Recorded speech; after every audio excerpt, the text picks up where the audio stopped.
प्रारंभिक भारत का परिचय। पाठ 5। पारिस्थितिक और पर्यावरण।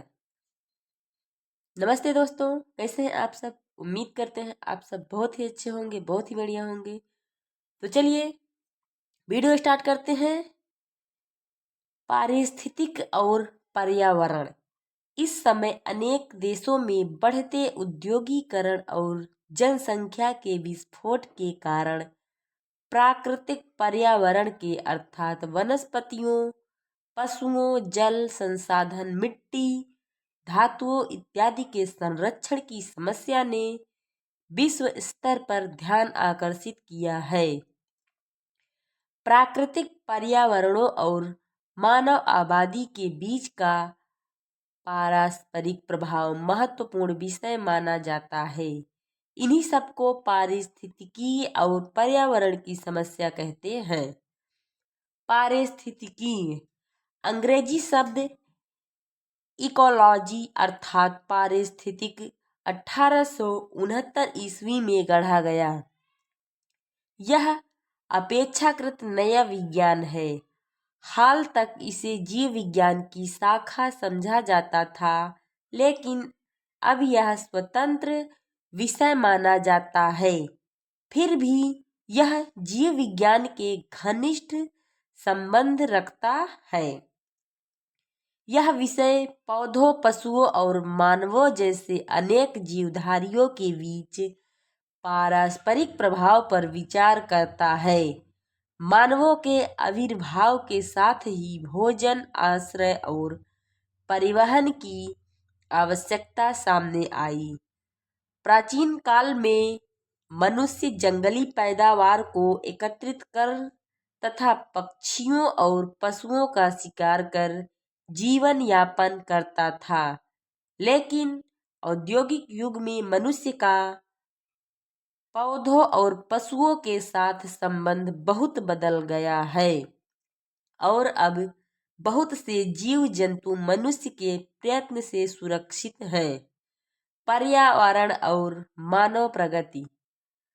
पर्यावरण का अर्थ होता है प्राकृतिक और मानव निर्मित दोनों प्रकार के परिवेश।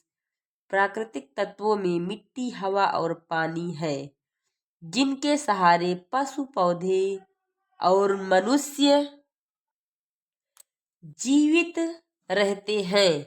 मानव निर्मित पर्यावरण से भोजन, आश्रय और परिवहन की सुविधाएं मिलती हैं, जैसे सड़कें, पुल, बांध और आवास की तरह प्रयोग में आने वाली अनेक प्रकार की संरचनाएं। पर्यावरण के अंतर्गत ग्रामीण, शहरी, सामाजिक, आर्थिक, सांस्कृतिक और राजनीतिक अवस्थाएं भी आती हैं। पर्यावरण मानवीय प्रयासों को दिशा प्रदान करता है, लेकिन इसे पर्यावरण नियतिवाद बतलाना गलत होगा, क्योंकि मानवीय प्रयास पर्यावरण को भी प्रभावित करते हैं। इस प्रकार हम देखते हैं कि जलवायु और नदी मार्गों में परिवर्तन होने से जहां एक ओर जातियों का परित्याग हुआ और आबादियों का स्थानांतरण हुआ, वहीं दूसरी ओर मानव द्वारा जंगलों की कटाई होने से अनाजों का उत्पादन संभव हुआ और बड़ी बड़ी बस्तियां बस गईं। यद्यपि 9000 ईस्वी पूर्व से विश्व के पैमाने पर जलवायु संबंधी बड़े परिवर्तन नहीं हुए हैं, तथापि कुछ क्षेत्रों में महत्वपूर्ण परिवर्तन हुए हैं। इसलिए प्राचीन जलवायु के ज्यादातर विद्वानों का मत है कि ईस्वी पूर्व तीसरी और दूसरी सहस्राब्दियों में मध्य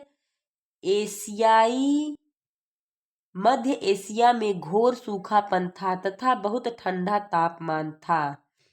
द्वितीय सहस्राब्दी ईस्वी पूर्व में के आरंभ के यहाँ कड़ाके की ठंड पड़ने लगी, जिसके कारण दक्षिण मध्य एशिया के बहुत सारे लोग